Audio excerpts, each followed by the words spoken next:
Hello friends, welcome back to my channel Study with Shweta. Hope you guys are doing very well and consistently preparing for your upcoming exams. जैसा कि हमारी literature की जो series चल रही थी उसमें लास्ट वीडियो में हम लोग ने एंग्लो सेक्शन पीरियड को पढ़ा था जो कि 450 से 1066 AD तक रहता है और उसको हम ओल्ड इंग्लिश पीरियड या डार्क एज भी कहते हैं। जैसे मैंने लास्ट वीडियो में बताया था कि डार्क एज क्यों कहते हैं, क्योंकि उस समय के जो लिटरेरी वर्क्स थे उनके बारे में हमें ज़्यादा पता नहीं चलता है। ठीक है, इस वजह से उस टाइम की चीजें जो होती वो डार्क में रह गई और इसीलिए उसको डार्क एज बोला जाता है। फिर एंग्लो सेक्शन पीरियड 1066 में खत्म होता है। क्यों खत्म होता है? क्योंकि जो लास्ट एंग्लो सेक्शन किंग थे सॉरी, हेरोल्ड, तो उस टाइम पे 1066 में दो अटैक होते हैं। पहला होता है नॉर्वेजियंस का जो नॉर्वे से आए थे, ऑल्दो उनको हेरोल्ड हरा देता है, बट जैसे होता नहीं एक युद्ध हुआ है उससे किंग मतलब उभर नहीं पाया, दूसरे लोग ने आके अटैक कर दिया। ये दूसरे थे विलियम ऑफ नॉर्मेंडी, ये फ्रांस से आए हुए थे। ठीक है, ये फ्रांस से आए थे, इन्होंने भी इंग्लैंड में हेरोल्ड के ऊपर अटैक किया और इस अटैक में, इसे हम बैटल ऑफ हेस्टिंग्स कहते हैं, इस अटैक में हेरोल्ड जो थे वो डिफीट हो गए विलियम ऑफ नॉर्मेंडी से और उसी समय से 1066 AD से एंग्लो नॉर्मन्स का क्या कहते हैं रूल स्टेब्लिश हो गया था इंग्लैंड में। 1066 से 1500 AD तक का जो टाइम पीरियड है उसको हम एंग्लो नॉर्मन पीरियड या फिर मिडिल इंग्लिश पीरियड कहते हैं। ठीक है, इस पीरियड में काफी मेजर इवेंट्स हुए हैं जैसे वॉर ऑफ रोजेस। ठीक है, इसमें दो पार्टीज होती हैं, लैनकेस्टर एंड यॉर्क।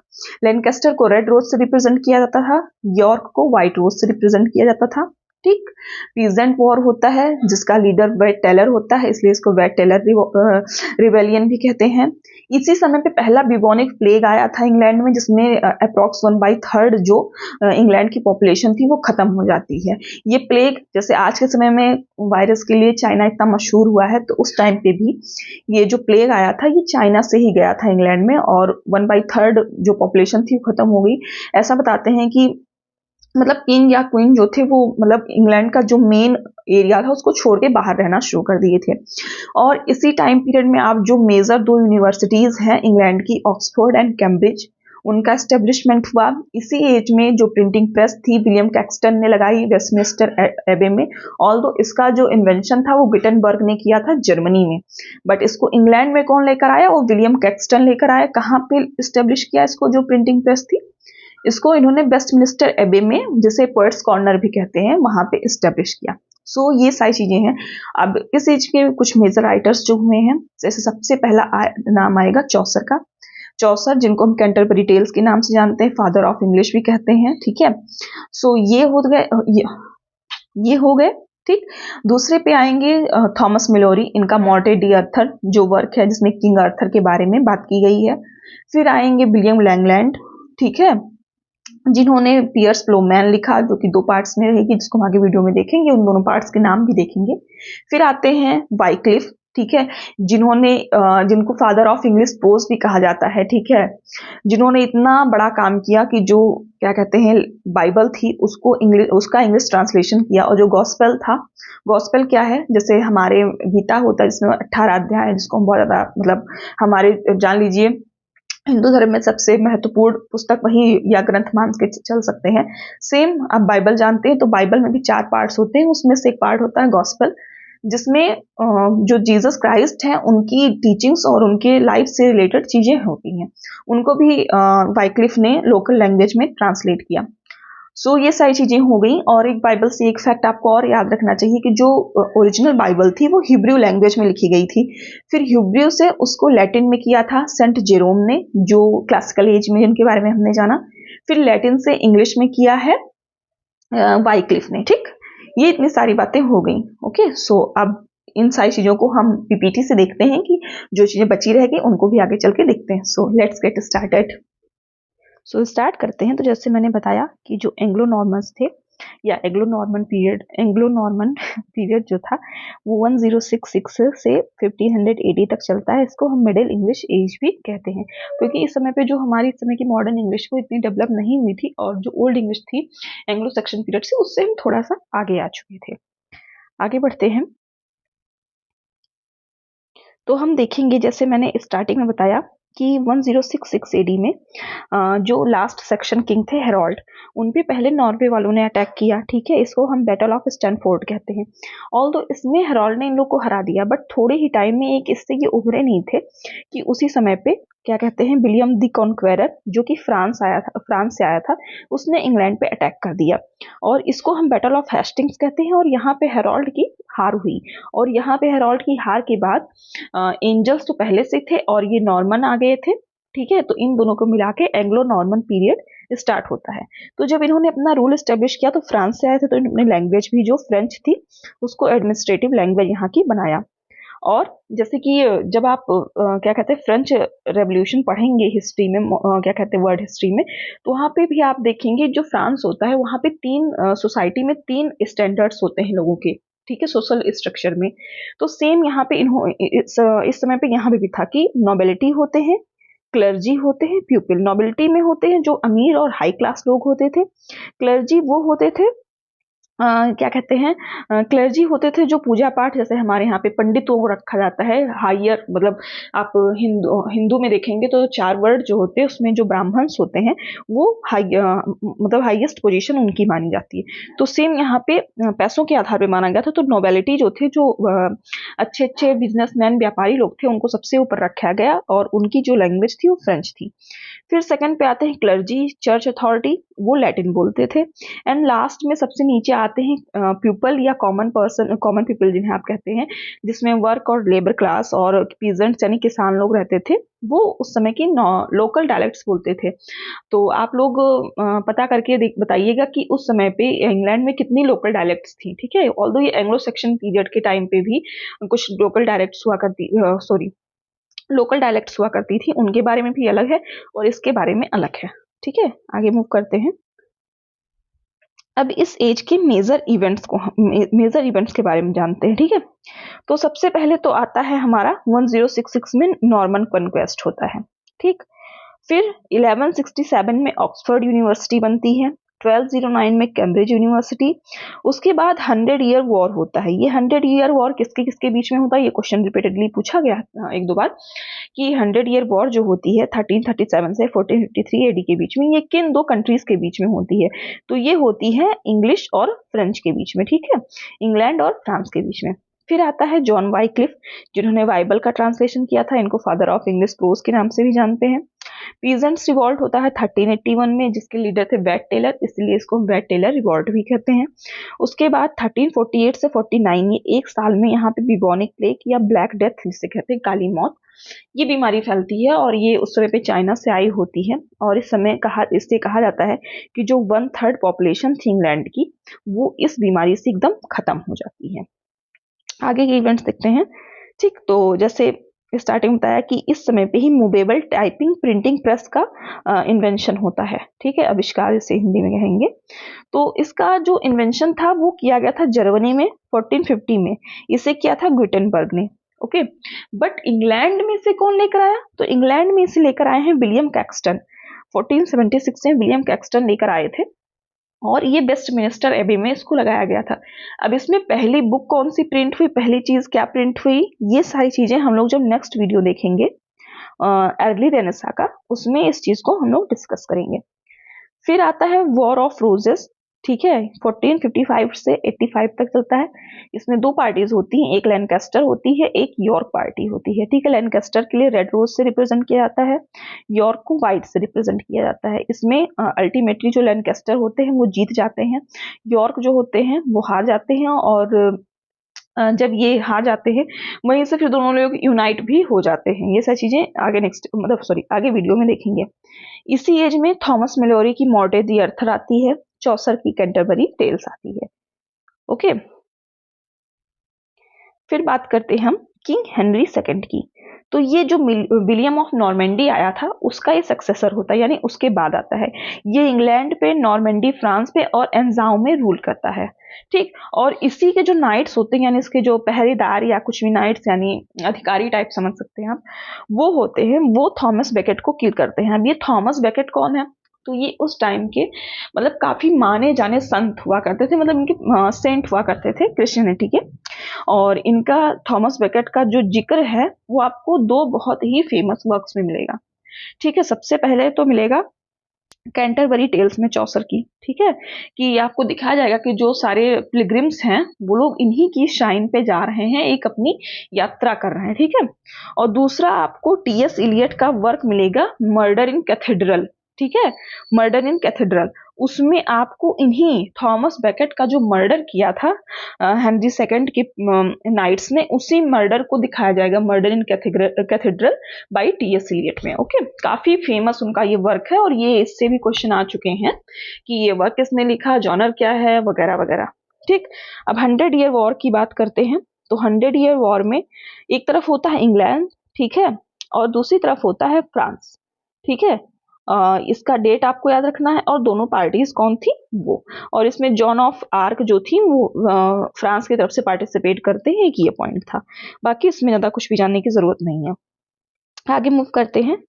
तो जैसे मैंने बताया कि द पीजेंट्स रिवॉल्ट होता है 1381 में। इसके जो लीडर होते हैं वो वैट टेलर होते हैं, ठीक है, और इसीलिए इसको हम वैट टेलर रिवेलियन भी कहते हैं। ये किनके बीच में होता है, ये अपर कास्ट पीपल और क्या कहते हैं, जो पीजेंट्स किसान होते हैं उनके बीच में होता है।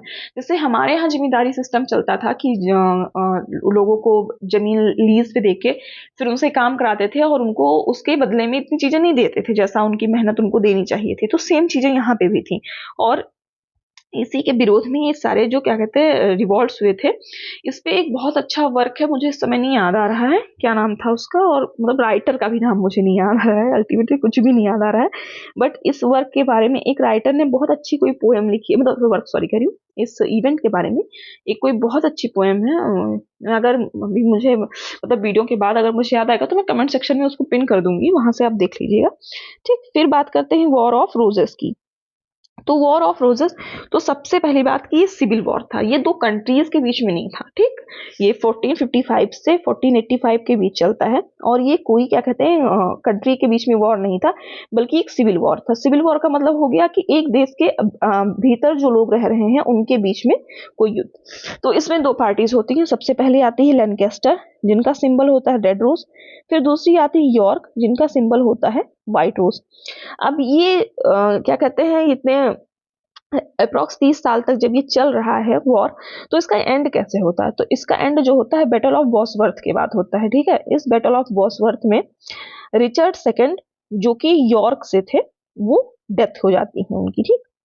उसके बाद सॉरी एक सेकंड, रिचर्ड सेकंड जो थे वो उनकी यॉर्क से थे, उनकी डेथ हो जाती है और हेनरी सेवेंथ जो थे लैनकास्टर के, उनकी जीत होती है। मतलब इसका मतलब आप समझ सकते हैं जो रेड रोज थे लैनकास्टर्स, उनकी जीत होती है। उसके बाद जो ये हेनरी सेवेंथ जो जीत जाते हैं, ये इन्हीं रिचर्ड सेकंड की भतीजी एलिजाबेथ ऑफ यॉर्क से शादी कर लेते हैं। और इस तरीके से आपको पता ही है पुराने टाइम में शादियां, आज भी टाइम में, कि जब जो रिश्ते खराब हो रहे हैं तो नया रिश्ता जोड़ने के लिए या रिश्तों को अच्छा बनाने के लिए लोग आज भी शादियां करते हैं। तो सेम उस टाइम पे भी यही था कि हेनरी सेवेंथ जीत जाते हैं, उधर रिचर्ड सेकंड की डेथ हो जाती है यॉर्क से। तो दोनों पार्टीज में मतलब इतना जो उनका गम था वो कम हो जाए, इसके लिए उनकी भतीजी से इन्होंने शादी कर ली। आगे बढ़ते हैं। आगे बढ़ेंगे तो अब देखते हैं, ये तो सारे हो गए जो इवेंट्स उस समय पे हो रहे थे। अब हम जानते हैं कि इस समय पे लिटरेचर में क्या हो रहा था, ठीक है। अब हम चलते हैं लिटरेचर की तरफ बढ़ते हैं। तो लिटरेचर में सबसे पहले आता है कि जॉनर्स, मतलब कौन कौन सी चीजें लिखी जा रही थी। तो सबसे पहले बात आता है फेबल्स, एलेगोरिकल फेबल्स।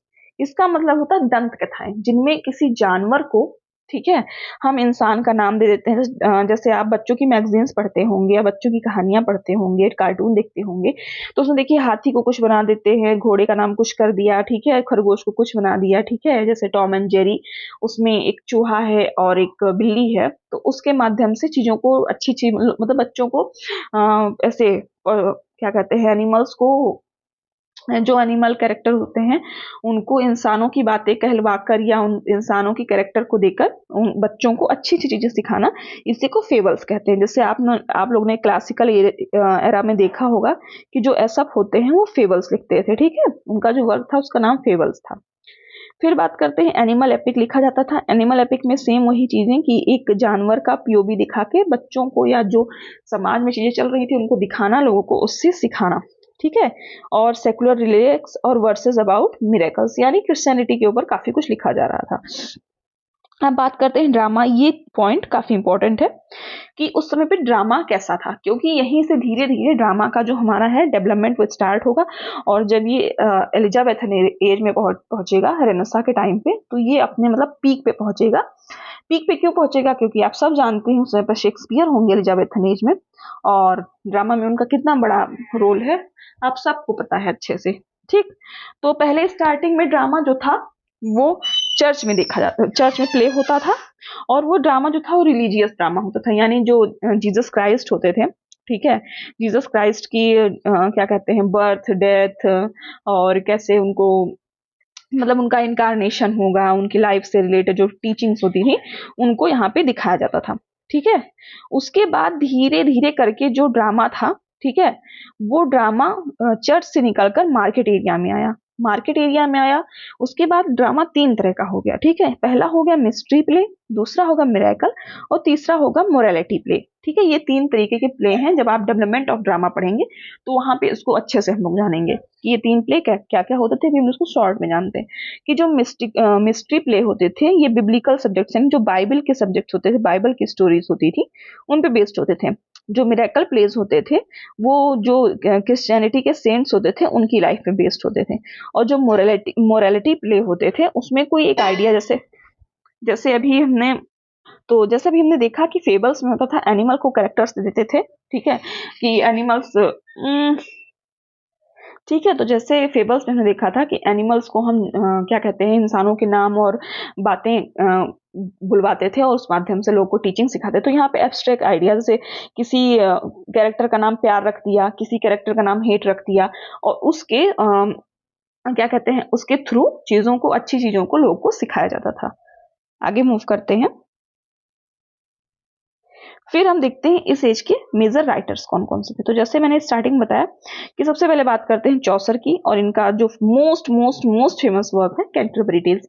तो यहाँ पे आज मैं चौसर को ज्यादा डिटेल में नहीं डिस्कस करूंगी, बिकॉज जो हमारी नेक्स्ट वीडियो आएगी उसमें हम चौसर के ऊपर ही बात करेंगे। तो बस इनका एक वर्क ऊपर ऊपर से हम लोग ये जान ले रहे हैं। ठीक है, फिर बात करते हैं थॉमस मिलोरी की। इनका वर्क था मॉर्टेड दी अर्थर। ठीक है, इसमें किंग आर्थर की और उनके जो क्या कहते हैं राउंड टेबल के नाइट्स थे उनकी स्टोरी को दिखाया गया है। इससे ज्यादा कुछ नहीं आता है। ठीक है, बस इनका नाम हम याद रखिएगा।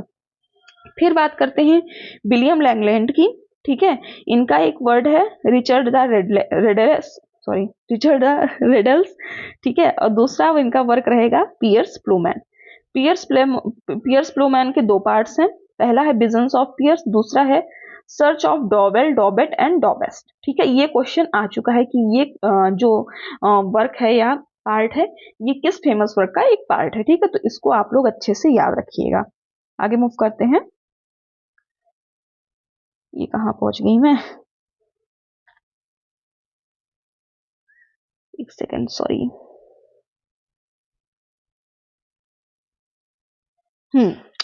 बात करते हैं जॉन वाइक्लिफ की।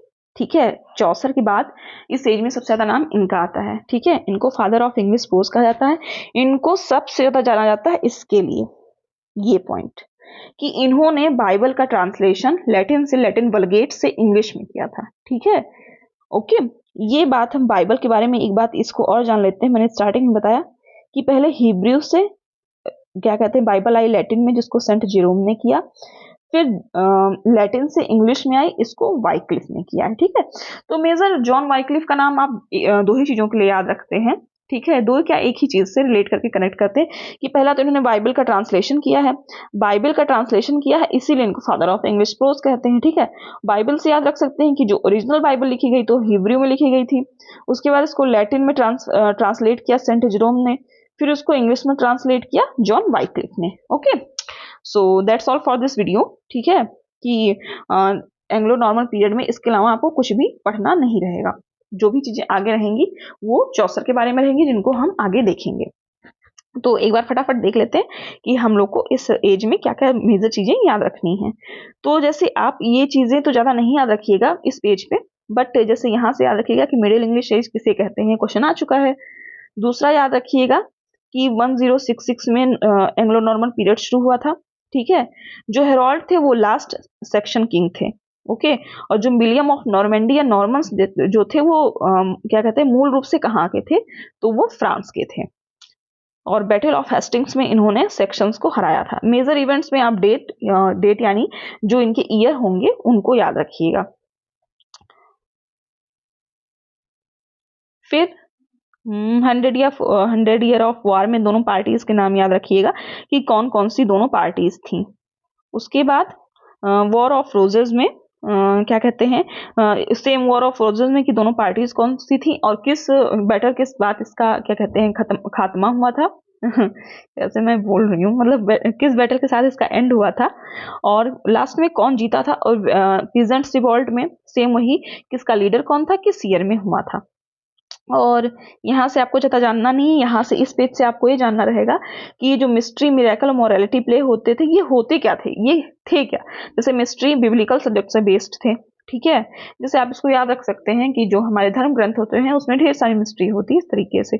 और मिरेकल कौन करता है, मिरेकल तो महात्मा लोग ही करते हैं, ऐसे याद रख सकते हैं। उसके बाद यहाँ से आप देख लीजिएगा, इसमें ये दोनों नाम याद रखिएगा, ये किसके किसके नाम है। और उसके बाद जॉन वाइक्लिफ से कि इन्होंने बाइबल का ट्रांसलेशन किया था इंग्लिश में और इनको फादर ऑफ इंग्लिश प्रोज कहते हैं, ओके। एंड हाँ, एक चीज, ये जो है इसका आपको क्या कहते हैं, एक सेकेंड, इसको छोटा कैसे करूं, हाँ, इसका जो आपको जो पीडीएफ रहेगा, ठीक है, आपको नोट्स बनाने का मन नहीं, नोट्स बनाने की जरूरत ही नहीं है। इसका जो पीडीएफ है वो मेरे टेलीग्राम चैनल पे आपको मिल जाएगा, आप डायरेक्ट जाके वहां से इसको डाउनलोड कर लीजिएगा। मैं अभी वीडियो अपलोड करने के 1-2 घंटे बाद इसको अपलोड कर दूंगी वहां पे, ओके।